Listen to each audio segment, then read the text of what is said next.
Good afternoon, everyone. Welcome to another webinar from DataPlatformGeeks. It's been a wonderful ride organizing one webinar each day in the month of March. My name is Rohit, and I will be your host for a few minutes. And I have Satya with me, who will help us with the moderation, the Q&A, and the overall execution of today's webinar.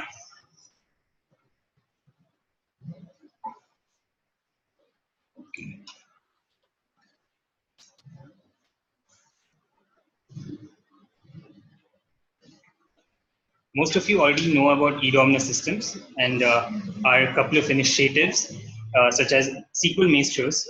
We do a lot of stuff related to Microsoft Data Platform, consulting and training primarily. We also have master classes and accelerators. I would like to tell you all that accelerators will be announced shortly. There is a link being given to the community where you can take a survey as to what kind of topics you want to learn in full day classes of accelerators. We also have self-paced unique learning platform called Hands-On-Labs.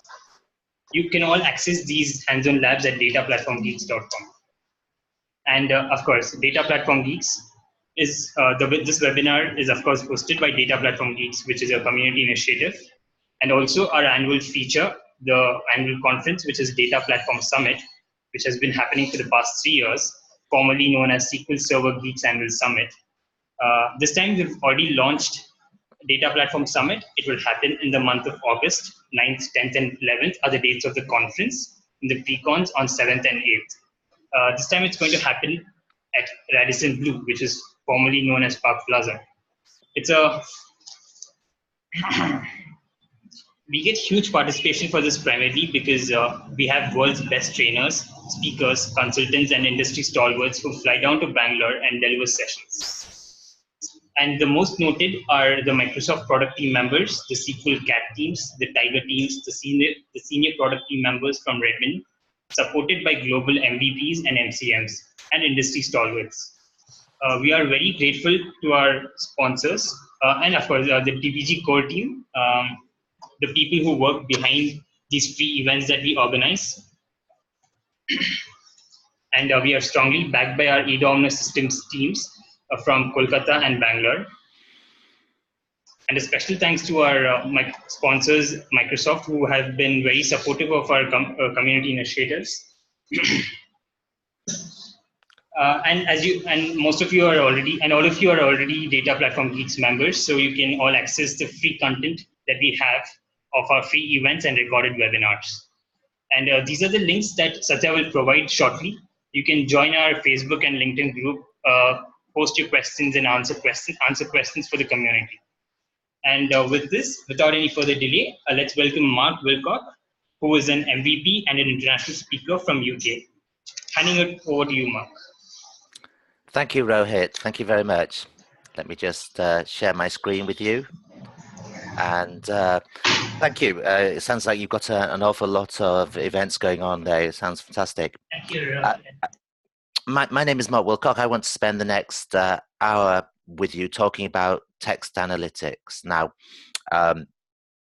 why text analytics? Let me tell you a bit about myself.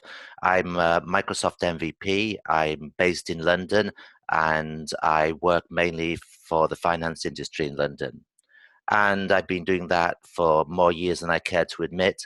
And for most of the time, that's been absolutely great. We've been working, banks, as you know, have an awful lot of data from their trading, and we've been building on the Microsoft stack, on the data platform stack with SQL Server all the way through to Power BI and Excel, applications and data warehouses and reports and dashboards for them.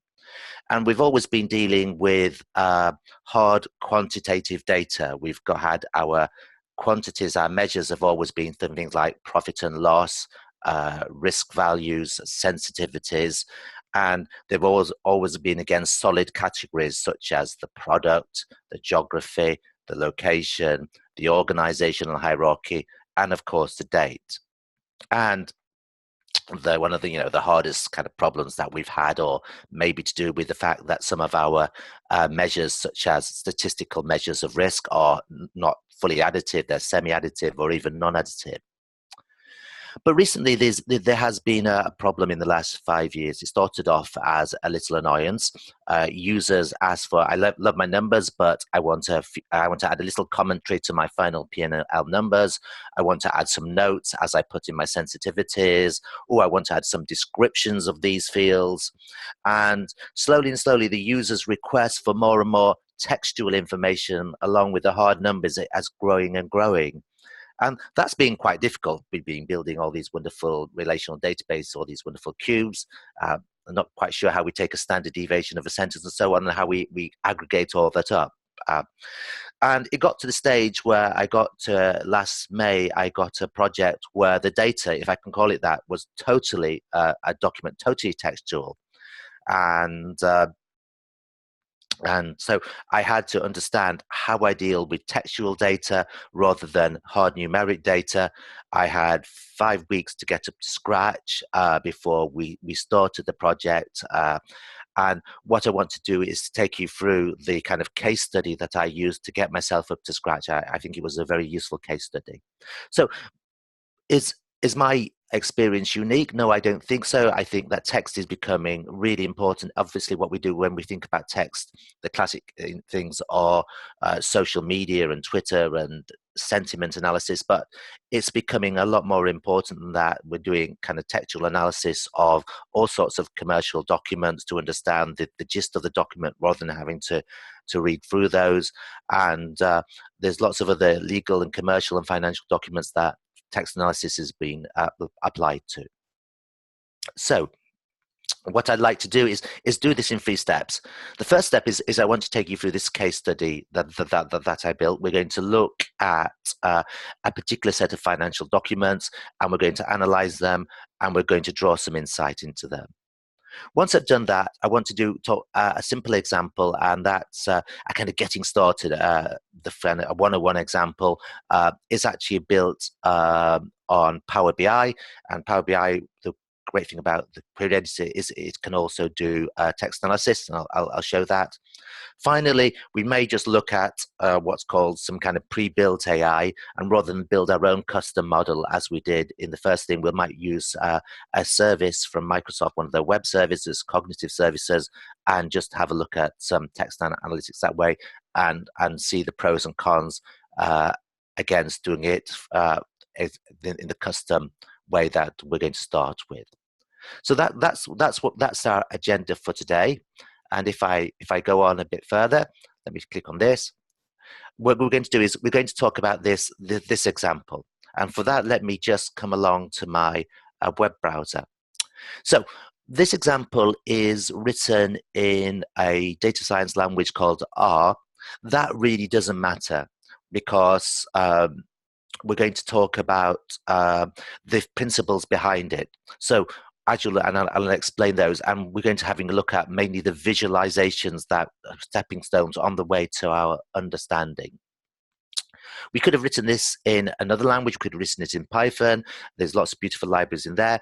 We can also do it with Power BI and a query editor. You'll see when we have a look at the operations, maybe slightly less elegantly. We can also take our R code and put it in within Power BI. And I'll be talking about the integration with Power BI a bit later on. But first, let's get to our data set and let's have a look at it. So what I want to do, if I go back to my slides, if I go on quickly a minute, is I want to talk about a set of documents called corporate responsibility reports. And we're going to be looking at, these are an annual report, and we're going to be looking at the corporate responsibility reports of a particular bank, in fact, Credit Suisse, it's a Swiss bank, over the last 7 years. What you see ahead here is you basically see the full covers of the last 7 years. Now, what is? Oops! Don't do that. No thanks. Sorry about that. Let me just go to that. Hopefully, you can let me just. Here we go. Lovely. What is a corporate responsibility report? Well, a bank produces annually 2 major reports. One is called the annual report, and that is the reason how the bank makes money, the hard figures, the profits and loss, the balance sheet, all the notes to that, the financial accounting. to show that it's making money, it's staying solvent. The corporate responsibility report is almost more important because it explains why the bank exists. Obviously, it exists to make money for its shareholders, but it has wider responsibilities as an employer, as an investor, and playing a part in the economy. And this is the raison d'etre, the reason why the banks exist and what they do. And these are explained in the corporate responsibility report. Now, this corporate responsibility report is about 60-page document. It's produced every year. Here you can see the covers for the last years from 2010 to 2016. And we're going to analyze all of those and see if we can see any changes in the focus of the bank, what's important to the bank over those 7 years by analyzing the text within them. Even just looking at the covers, we might get a slight clue. You can see that 2010 to 2013, the top line, the covers are happy, smiling people in very interesting locations. 2014, 15, and 16 on the bottom row, it's become a lot more abstract. And maybe that will be reflected in the actual documents itself, or maybe they just forgot the budget for the photographer, but I think not. So let's have a look at that. And as I said, the corporate responsibility report, I've opened here, I've cut out 3 pages from the 2016 report. And here are the 3 pages that talk about the main things. So on the left there, you see the forward, you see the CEO and the chairman standing side by side in their lovely suits and their dark blue ties, and talking about why the bank exists and what it's doing and all the good things it does. And then we split it into responsibility to society. Responsibility as an employer, it employs 60,000 people around the world. And obviously responsibility for the environment. They want the activities that they lend to must be kind of sustainable. And they don't want to lend to activities that are bad for the planet. Now, when we analyze text, we might like to think that we have a very level-headed, even-handed approach to it. But sometimes that's not true. Sometimes we always have a bias. We're looking at it from a particular viewpoint. And so what I want to do is to make that bias explicit. So there might be 4 ways that we could maybe look at this report. There might be more than 4 ways, but here's 4. We might be looking at the corporate governance of the bank, how it makes sure that the business it does is ethical and sound and legal and lawful. And if we did that, then maybe what we're looking at is a set of words in the conduct column there, from behavior to bribery to corruption to weapons and so on. And microfinance, are we doing micro lending as well? On the other hand, we might be interested in from the climate change point of view.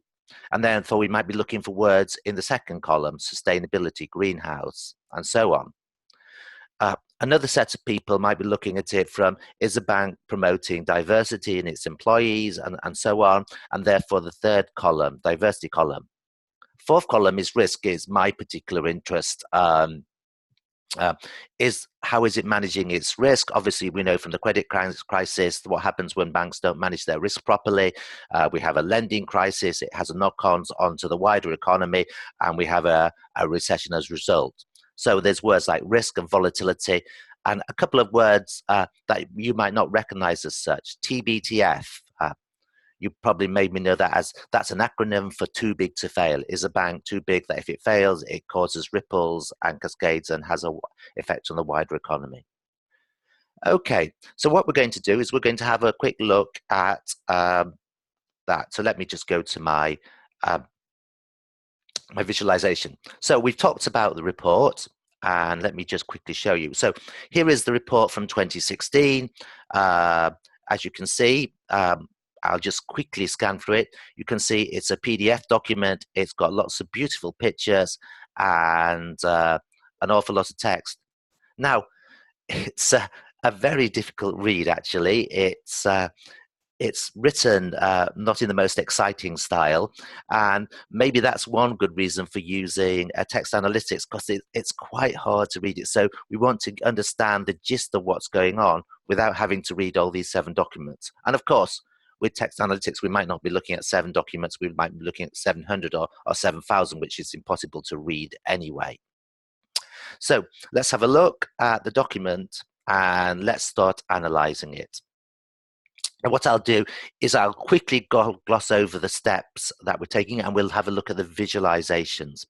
So the first thing that we're going to do here is basically we're going to bring in all those custom words. You remember those words I talked about, those, let's call them the hot words. And for example, one hot word is behavior, and it's in our conduct class. When we're in the English language as well, there's a lot of words like as or to or be or he that are just for the purpose of analysis, not very useful. They're called our stop words. They're just the boring words in between. And we're going to get rid of those stop words. Now, R and other things have a library of those stop words, a lexicon of those stop words, and we can just use those. But also there's certain words specific to the document, and I've listed them out here. Because this is a report from Credit and Swiss, the 2 words Credit and Swiss appear all sorts of times, and unless we kind of put them into our custom stop words list, they'll just dwarf everything else. As well as that, there's lots of references to the year, and so maybe you want to take those words out as well. And some references, for example, CHF is the ISO code for the Swiss franc, USD, and so on. So those are words that we don't want in our analysis. So we talked about those. And here at say there are normal stop words from our lexicon. We've got those. Let's just maybe make that a bit bigger for you. That might be more easier. So what we're going to do, we're going to go to those PDFs. We're going to bring those. We're going to use R has some lovely packages, as so does Python. Some of those packages allow us to point to a PDF and extract all the words page by page. That's what we're doing at here. And then we put it into a table, R's equivalent of a table called a data frame. So here we are, we're going each of those reports in turn from 2010 to 2016. We're parsing that and we're bringing it, and we're getting rid of those stop words. And so we come to our first result. And here is our first result. It's not a very interesting result, but it's our first result. So what we're saying is, of those interesting words that we've got in the we've got 118,758 interesting words. The first word is in the 2010 report. It's on page 1. It's corporate. In fact, we can almost read it. Corporate Responsibility Report, Chronicle, Detailed Presentation Bank. You can see that's the introduction. So we've got our words. We've got our words in a table. What's the most basic thing we can do with that? Let's just have the theory that the more frequent a word is, the more important it is to the bank. It's a bit of a dodgy theory, but let's go with it for a moment. We will refine our theory a bit later on. So what we'll do is we'll count those words and we'll see what are the most popular words. So here we're doing a bit of our code. You can almost read it. We take our useful words. We're creating something called top words. We take our useful words. We're counting the words. We're sorting them so that the most frequent words are on the top. Then we rank them from 1 to whatever, and then we just take the top 20. And so what we've got is we've got a list of our top 20 words. And what we're going to do there is we're going to just kind of graph those words. Here's our top words. We're going to put them into a little graph. We're going to see a lot more beautiful visualizations, but this is our first visualization. It's not the most beautiful visualization. All I'll say in my defense is that it didn't, here's our code to do it, and we haven't created, there's not much code there to produce it. So what can we see? We can see that employees is the most commonly used word in those 7 reports, sorted by financial business. And if we look down that list there, we might say, well, it's kind of what we might expect, or the usual suspects. Maybe sustainability at number 20 is more interesting, but risk Switzerland, it's a Swiss bank after all, bank support, energy. Okay. So let's do something a bit more interesting now. Let's take all those words and let's group them, count them, not just by word, but by word and by year. So I'm doing exactly the same as I did before, but this time in the count, I've added this year as well. That's the only change. And of course, what we do is we get our list by year, by word. So in 2011, employees, there were 174 instances, and it was the most popular word. Let's visualize that. And exactly this is what I'm doing here. I'm visualizing it. and we're coming to our first, what I'd call our first interesting result. And what we're doing is we're taking those 20 words and we're looking at them over the 7 years. So the green bar on, we've got a little chart for each word, bank on our top left, and then each bar represents a year. And so the green bar on the left represents 2010, this kind of brownish bar on the right represents 2016. And we can have a look at the popularity of our words. And maybe we can draw some conclusions here. We have a look at employees. We know that's our most popular words, but it seemed to be most popular in 2010. And then its popular has decreased since then. Are banks caring less about their employees over recent years? Energy is another interesting one, which is just here. We can see that energy, again, peak energy was 2012, and yet the references to energy have dropped off very considerably. And that's sort of surprising because energy and climate change, as if anything, became more important with the Paris Accords in 2016 or so. That's surprising. What we can do now is these things just give us kind of hints and further questions to ask. They don't tell us anything. If we can't really conclude anything, we can just maybe direct us to the questions that we're going to ask. Now, this analysis, I'm sure a few of you noticed, is a bit dodgy. And the reasons it's a bit dodgy is because each of those 7 reports might have slightly different lengths. In fact, they do have slightly different lengths. And therefore, say, if the 2014 report was a bit larger than all the other reports, maybe then the 2014 bar here would be more prominent. Now, as it happens, they're within 20%, roughly the same size. So this analysis is reasonably correct. But of course, we want to correct that. We want to calculate the frequency of words and the number of words and divide it by the total number of words in the report to get a proportion, and that would be a much more accurate. So that's what we're going to do. We're going to calculate those proportions. And what I'm doing again is I'm doing some R code. What I'd like you to take from that, not necessarily any of the R code, but how quickly and how elegantly we can do these calculations. So again, we're coming to something here that shows us our proportions. Let me just go to a chart of it, which is much more interesting. Let me just come here. And first of all, let me explain this chart. Now, this chart is looking, on the x-axis is the frequency of words in 2016. On the y-axis for each chart is the frequency of words in each year where the title is. So top left is 2010, bottom right is 2015. What we've got there is we've got a dot for each of those words that appear in both those reports. And so words that appear, if I have a look, like carbon here in 2015, on the bottom right are words that are more important in 2015 than 2016. Words that appear in the top left, like ethics here, are more important in 2016 than in, say, in this particular case, bottom right, 2015. Words at the top right are equally important in both years, and they're the common words like business, employees, and so on. So there's a couple of problems with this. First of all, what we've got is these are kind of tiny postage stamp charts, and we're plotting each of those charts 5,000 dots. Now, let's leave that problem as it is. We're going to come back and we're going to take these data, we're going to throw it into Power BI. We're going to produce a beautiful big chart that we can display in Power BI desktop and the service, and we can use our tooltips to have a look at each of these words. But now we're just seeing at the moment if this idea has legs, if it's going to yield any useful information. And maybe, obviously, we can see that. So, for example, we've got children here on 2011, and it suggests that children much more important in 2011 than in 2016. So again, some ideas about what are the words that are going to be most important. Okay, now, if you remember at the beginning, we talked about those hot words, and we've had those hot words in various categories like diversity and risk. And so what I'm doing here is I'm doing exactly the same chart now, but this time what I'm doing is I'm plotting, I'm only printing, displaying the titles of those hot words, because there's only about 30 or 40 hot words.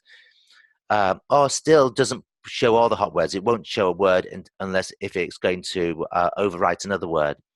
But we can look at our hot words. So for example, we can see that our conduct hot words are in orange, our climate hot words are in green.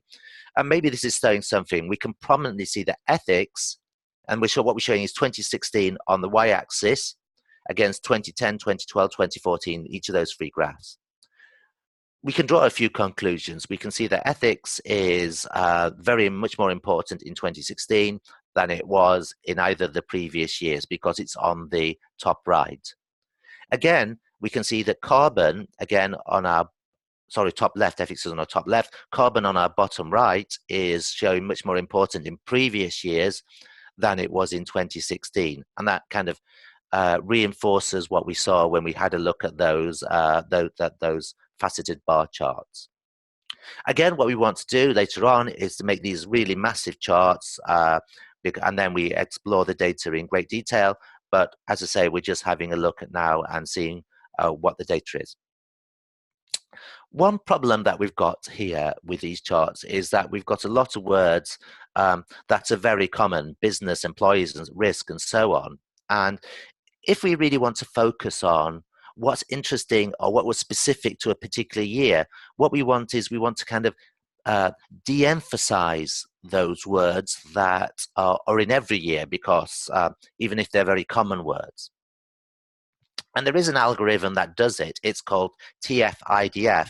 And basically what it does, if it takes the frequency and then adds another, multiplies it by another factor, which is the inverse document frequency. And that inverse document frequency, it will take a word. If a word like business is in every report, it will, that inverse document frequency will be 0. If a word is in only one report, that will be a lot higher.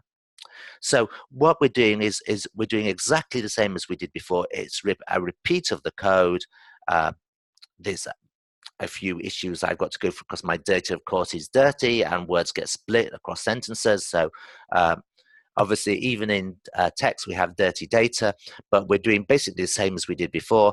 And we've just adding this column here, which is basically calculating this statistic for us. And let's have a look. And here we're getting to some very interesting stuff here. What I've got is I've got a bar chart for every year. 2010, you can see 2010 to 2013 there. And I've got 2014, 15, and 16. And what we're doing here is we're seeing those words which are more specific to each particular year. And now we're getting a much more interesting set of words. So, for example, if we have a look at 2016, the most common specific words in 2016, okay, Schweiz, which is German for Switzerland, was the most important word. Maybe that should be one of our stop words. But then we've got referendum. Now, I don't know how much you've been following kind of local European politics, but you might know that the UK is about to leave the European Union. And that is causing all sorts of issues, especially for a Swiss bank whose biggest office is in London, who is a Swiss bank already. Switzerland is outside the EU. Their main office in Europe is going to be outside the EU. It presents a quandary. So all of a sudden, this referendum, it's actually about the UK referendum, and that becomes very important to them. And then we see some other words, and TPRM, that's actually an acronym. We're going to find later on that bankers like their acronyms just as much as IT people. It stands for third-party risk management. So, and that's an interesting, especially if you know what's going on. For example, RMBS stands for residential mortgage-backed securities. They were the kind of almost the poison products that caused the credit crisis in the first place, all that mortgage mis-selling, and still the legacy lives on. Whereas if we have a look at 2010 up here, we can see maybe a kind of slightly different set of words. We start off with Kawaba. Again, that's a particular sort of bank account, so and maybe it should be a stop word, but interesting one. We've got Maasai here. Let me just see if I can go in a bit. We've got Maasai, an African tribe. What's that doing? And then 3 and 4, we've got bags and plastics. That's interesting. Maybe that those two words should go together as plastic bags, and maybe there's an emphasis on reducing plastic bags, and that was a feature of the 2010 report. That kind of suggests to us that our analysis might be better if we do we look at two words, bigrams, rather than single words or even sentences. But we've got interesting words here. We've got Tanzania, Sophia, whether that's a person or a place, Pakistan, catering, Colombia. In 2011, we've got talking about Armenia and Malawi. We've got mountains and mindstorms. I love that word. In 2013, we've got philanthropists, accommodation and exhibitions. 2014 gets all sorts of, 2013 gets diversity, LGBT, and so on. 2014 is a much darker year. It talks about regret and behaviors, settlements, and so on. So that's telling us something about the changing priorities. Okay, so, but what we saw is we saw words like TPRM and RMBS, and as I say, those are acronyms, and maybe we want to have a look at those acronyms in particular. So first of all, let's find those acronyms. And so the first thing that we're going to do is we're going to find them. How do we find an acronym? Well, an acronym usually is in capital letters. So we can say that if we see a word in our document which has got 2 consecutive capital letters, then it's probably an acronym. So what we're doing here is we're going to basically go back to our original documents, and then we're going to look at words, and here we're looking at words, and this little thing here says we're going to detect those words where we've got at least 2 consecutive capital letters, and we'll make a word cloud of those. And here we see that word cloud, and what we've got, obviously, the word cloud shows the bigger the word, the more popular it is. So here, the bigger the acronym. So what we've got is we've got lots of acronyms here. Some of those are quite obvious: UK, United Kingdom, IT, obviously, UN and US. To me, it looks like one of those eye tests you get when you go to the optician and you have to read the biggest words, then the smaller words, and so on. So FTSE, that's the UK Financial Times Stock Exchange Index, and so on. And APAC, you probably know some of these. In fact, there are 345 acronyms across the 7 reports there.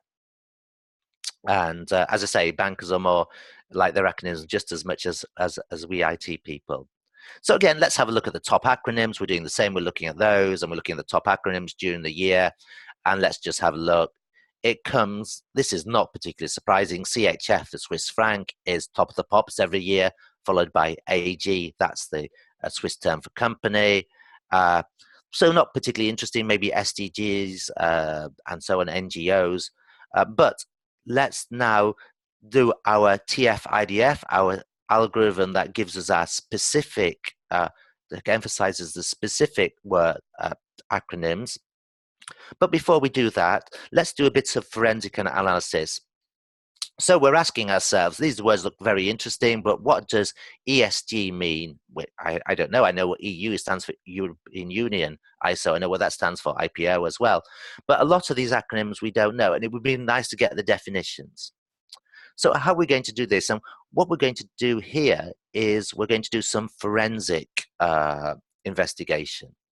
And so we can look at the documents and we can see that they embody a house style. And the first time that they mention an acronym, they always give the definition and then they put the acronym in brackets. So for example, what they might say is blah, blah, blah, the New York Stock Exchange, in brackets, capital N, capital Y, capital S, capital E. So what we're going to do is we're going to try and find those patterns within the our documents. And again, what we can do is we can do something called a regular expression. And here it is. In fact, it's got a lovely package that makes dealing with regular expressions much more painful. So what I'm going to say is I'm going to capture one or more upper characters, and I want to get those, and an opening bracket, a closing bracket. But while you're doing that, capture the 1, 2, 3, 4, 5 words before that. So I'm going to run that pattern on my data set. And here I've got a few tests. I get rid of, and as well as that, I'm going to get rid of a few boring terms because they appear in acronyms, but I don't really need these boring terms. And so what I'm going to do is I'm going to come and basically find my acronyms. And here it's managed to find most of those acronyms. So if I ever want to know what EFR means, it means the European Financial Services Roundtable. Again, RSPO is a really interesting one. It's the Roundtable for Sustainable Palm Oil, obviously something to do with climate change or something like that. There are a few, PCOM, which looks interesting, which is done as the Credit Suisse Staff Council. That obviously, because it's not CSSC, that's probably the German equivalent for that. But again, it's done a pretty good job. And what we've done there is said, right, I really want to know what the definitions of algorithms are, and I can go out and get them. So that's done a good job of getting my algorithms and my acronyms for me. Okay. It would have been nice maybe to find out what are our kind of specific acronyms for a specific year. That's I haven't done yet. But let's go on and say, we've so far looked at single words and single acronyms. Let's go on and say, okay, and we saw that plastic and bags came up as number 2 and number 3 word in popularity in 2010. Maybe they're talking about plastic bags, or they're talking about plastic in a completely separate area. They're talking about bags. Let's find out. So what we're going to do is going to go back to our source data set, and this time we're going to bring them in, and this time instead of the same words, we're going to say we're going to bring in bigrams. We're going to bring in them 2 by 2. And so I've done exactly the same, and you can see instead of here we've got the words here, but instead of being words, they're double words, bigrams. So corporate responsibility overlaps responsibility report, and here we have 240,000 of them. And we've got our data set in a table as we had before. Let's just get rid of all the bigrams that have a boring word or a stop word either in the first word or the second word. We'll clean it up. And here that's what I'm exactly doing. I'm just cleaning it up. I want to get rid of any words which have a number in front of them and so on. And I get to my list of bigrams. And my top one, not surprisingly for a corporate responsibility report, is corporate responsibility. Number 2 is responsibility report. Number 3 is human rights. That's quite interesting how high up it gets. Number 4, financial services. Number 5, greenhouse gases. Number 6, real estates. Probably a reference to that residential mortgage-backed securities, which were all to do with real estate, and so on.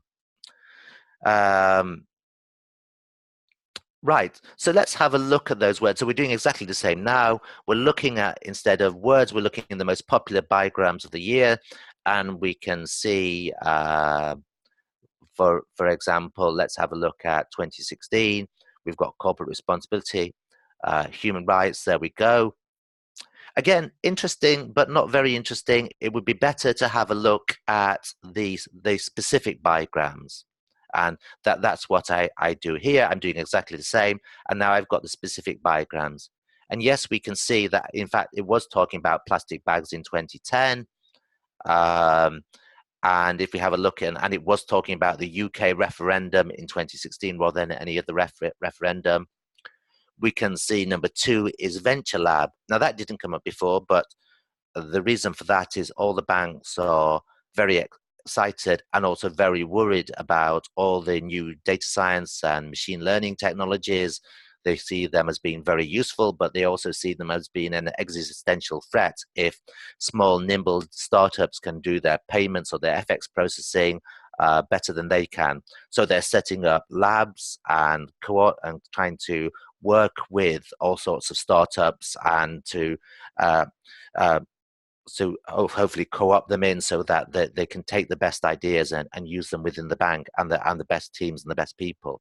So we can see a lot of stuff coming up, ethics standards, EU membership, and so on. And that gives us, and we can see maybe that there is a difference between 2016 and 2010, which is much more pastoralist communities. That sounds just generally more caring, more more focused, more practical education project, natural light, learning technologies. Clearly a focus on a focus on education, maybe a focus on climate change in 2010, which might not be there in 2016. So again, what we're going to do is we're going to have a look. Now, we have done it one way, and that's one way of looking at it. We're taking exactly the same information, and we're producing just another visualization, and this is some sort of network visualization. Again, we're just showing those bigrams, and if the second word of a bigram is the first word of another bigram, it joins them into words. So we can see a lot of bigrams here. For example, staff council, laundering money, relationship manager, and also this one, Roger Federer. Does anybody know why Roger Federer is there? Well, he actually is a kind of ambassador. Roger Federer, of course, is a famous tennis player. He's won Wimbledon more times than anybody else, I think, apart from Bjorn Borg. He, in fact, more times than Bjorn Borg now. He's Swiss. He's an ambassador. He appears in all the Credit Suisse adverts.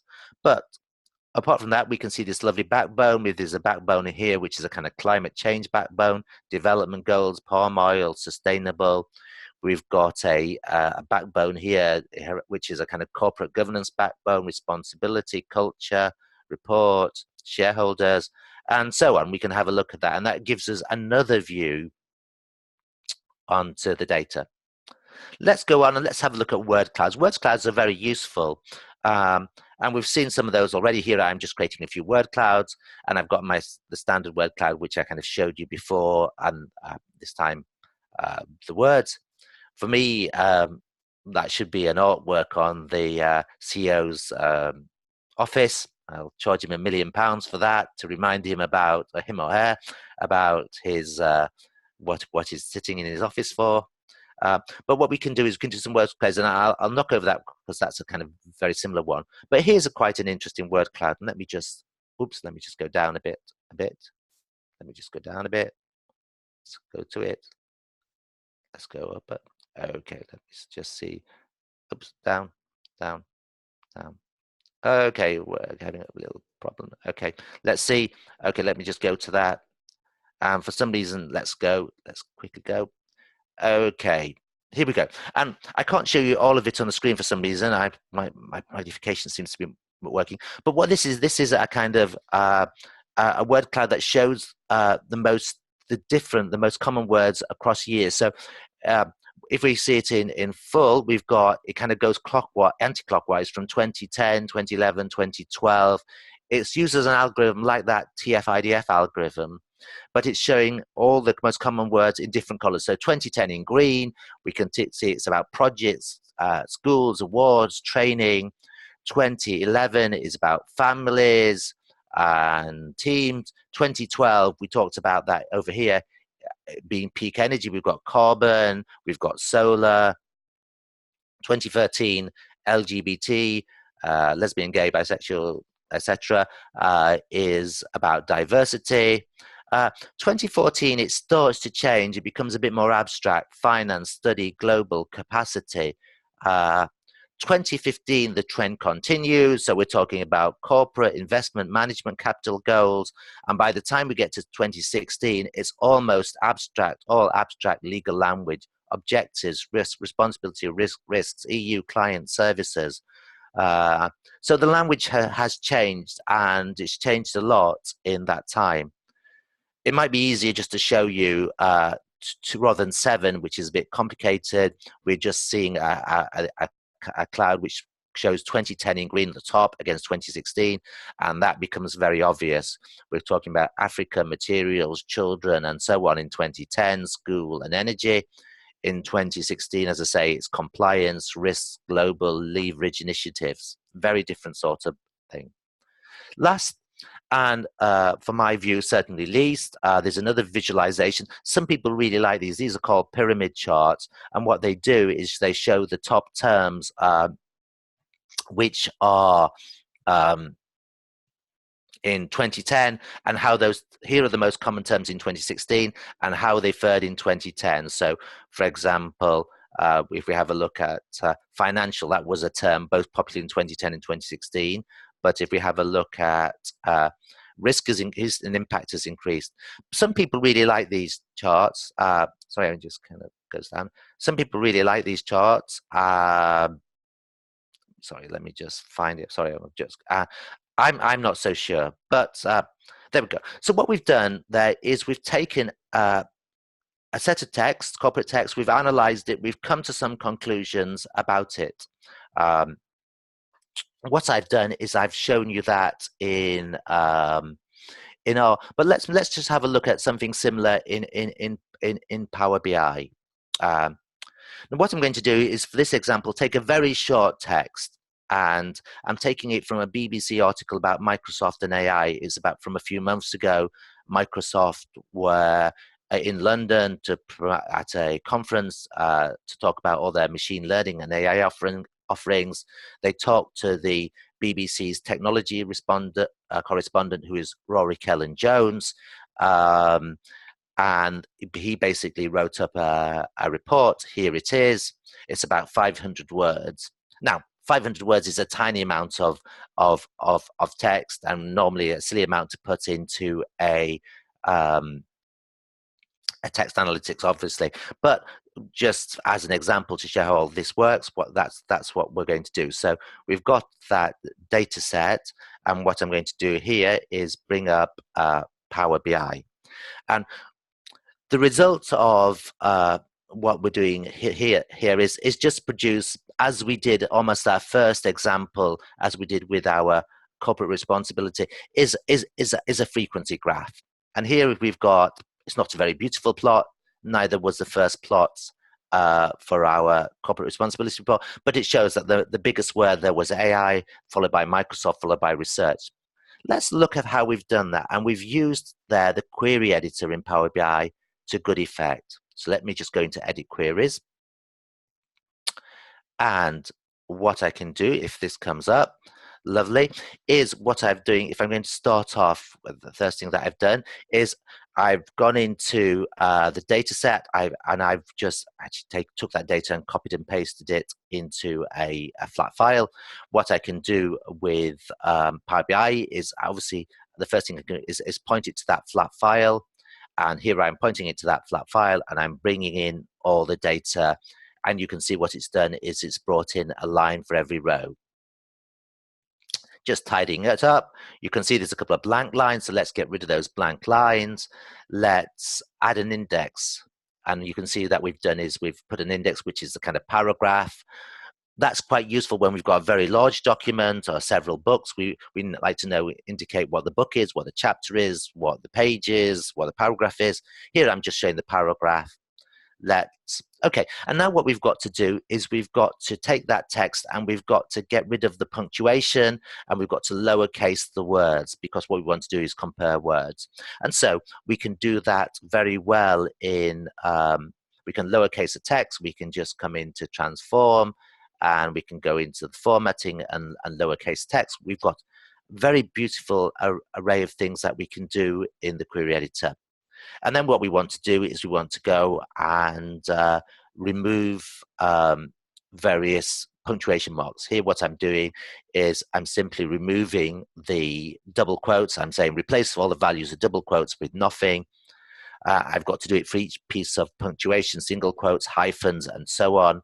So eventually what I come up with is here, hopefully you can see, basically I've got all my words, they're all lowercase.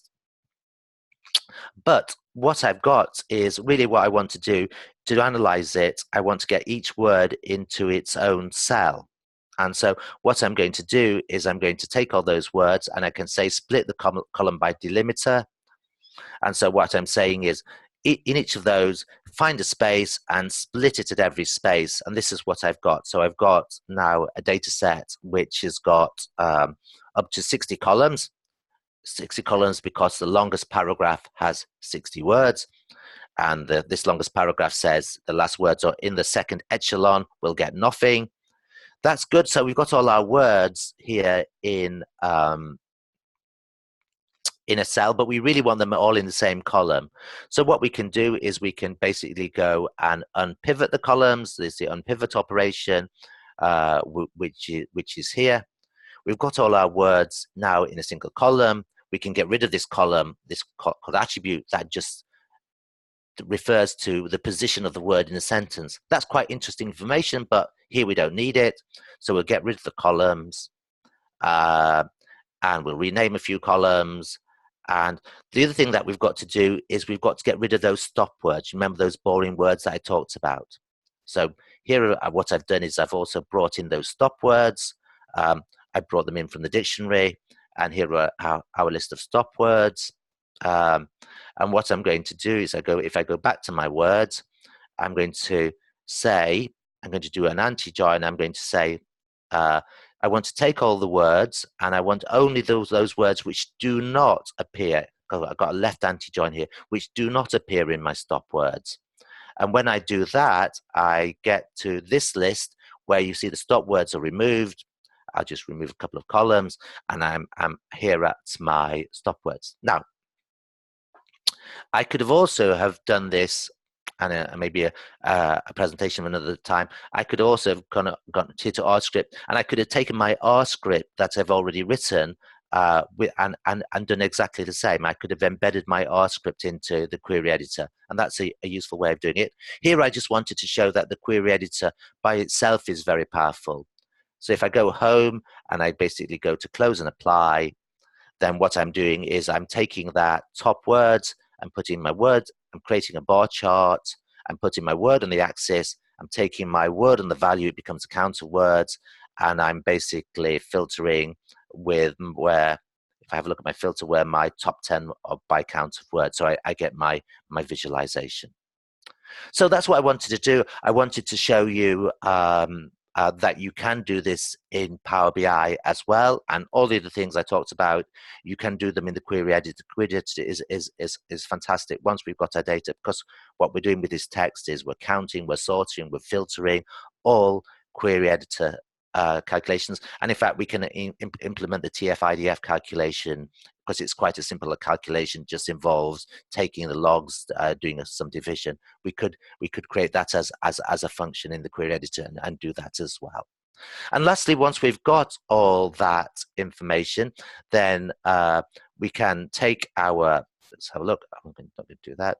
We can take our data sets, and I've shown you so far within R, but what I've done is I've taken those data sets, I've imported them into Power BI. Here we're looking at the Power BI service.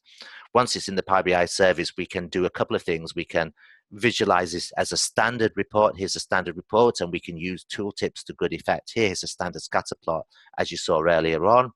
We can even take our visuals, and this is an R visual that we did, that you saw. All I've done is imported that. And once we've got our R visuals in there, then we can make them to an extent interactive. So for example, I'm putting a filter on there. This is a faceted bar chart. I'm putting a filter, so now I can compare my 2010 and my 2013. As well as using standard visuals, we can use, here is a custom visual using our word cloud. For me, it's a much better visual than the R visuals that you saw, because we can use beautiful colors. It arranges it much more nicely. And it's a better visual. So we can take our data and we can import it into Power BI. We can embed our R code in Power BI as a query editor step or as an R visual, and then we can visualize it quite nicely. So back to my slides. If I go to that, let me very quickly talk about, we've done our demo, and here are my basically my emergency slide, just in case the demo gods weren't nice to me. We've talked about custom visuals. We talked about the BBC article. Here it is. We've done the demo of that. I'm not going to have a chance to talk about cognitive services, but that's going to a pre-built API that does text analytics. We don't need to write all our custom AI, and it gives us very good information. It's more black box. Whether you want to, so it's got its pros and cons. Just to say, what we've done is we've done a few text analytics things. We've done visualization, which underpins all the activities. As you can see, every step of the way, we've taken our data, we've visualized it, we've looked at it, we've seen some problems, we've gone back, we've changed our analysis. We've done a basic frequency analysis, both of words, bigrams. We could extend that to trigrams, to sentences. We've looked at specific words. And we've done a bit of forensic investigation, homing in on our acronyms and finding the definitions. We could have extended it. We could have said topic modeling, what topics come up in each of these documents. Is this document, we could have taken a lot of different documents from the BBC News or news website and said, is it about politics, sport, business, and so on. We haven't done any sentiment analysis. It's a classic case, but we can. And there are even sentiment dictionaries for business as well as for personal. So we could have done some sentiment analysis. We haven't done any named entity recognition. These are things that we could have done. Our tools, we used Power BI, we used R, and we discussed web services, cognitive services. If you're interested in text mining, this is a beautiful reference. It's a beautifully written book, and it's available free online as well. Just a quick plug for my meetup group. I know you're not in London, but if ever you do come to London, then I run a meetup group, a very popular meetup group. It's called Power BI. I'm running the Power BI user group, but I'm also running something called London Business Analytics user group. We have lots of talks. We've had 50 talks so far. We get about 100 people turning up. This chap here is Andrew Fire. He's a technology evangelist at Microsoft, talking about the Microsoft data platform. And we've got lots of talks coming up. We have more than one a month. We've got somebody talking about setting up a business analytics team and infrastructure at a Collot. It's a fine arts manufacturer. We've got my panel discussion. We've got talks on R. We do Power BI training. We've got data scientists from the National Gallery coming to talk to us. So I hope if you ever get to London, you can maybe come and join us sometime. And so with that, if I go back to my slides, and let me just go back to just to say thank you very much. I hope you've enjoyed the talk. If you need any questions, could you please contact me, mark.wilcock@zomlex.co.uk. It's on the first slide. I've already made the deck available through DataPlatformGeeks. So thank you for your time. Any questions?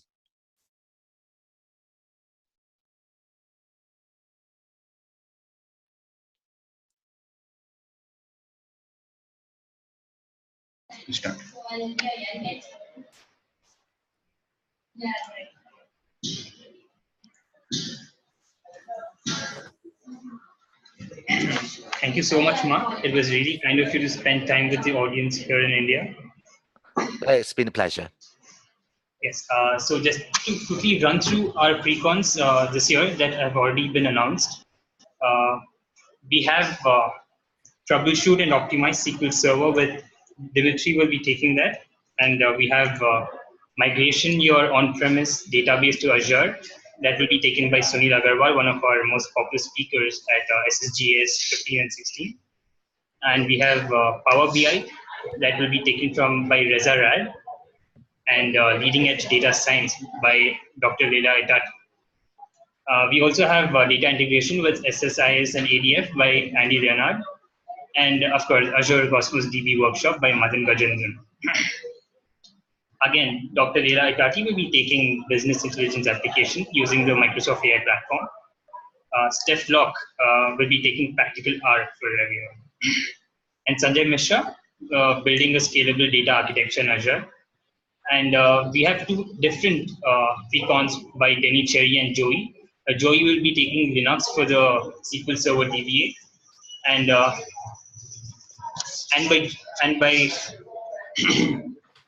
and by Denny, there is high availability and disaster recovery. And Peter Mayer, also one of our popular speakers, will be doing zero to analysis service.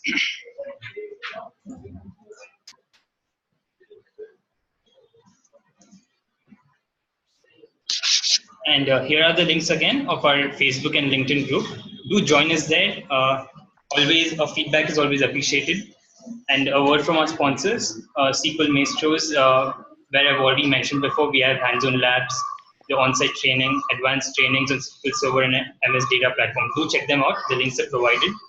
And also, we have over 100 labs. You can always check them out at dataplatformgeeks.com. And finally, thank you for your time. I think we will start the Q&A session now. Please use the Q&A panel. And thank you. Thank you so much for joining us today. Hope you all have a great day.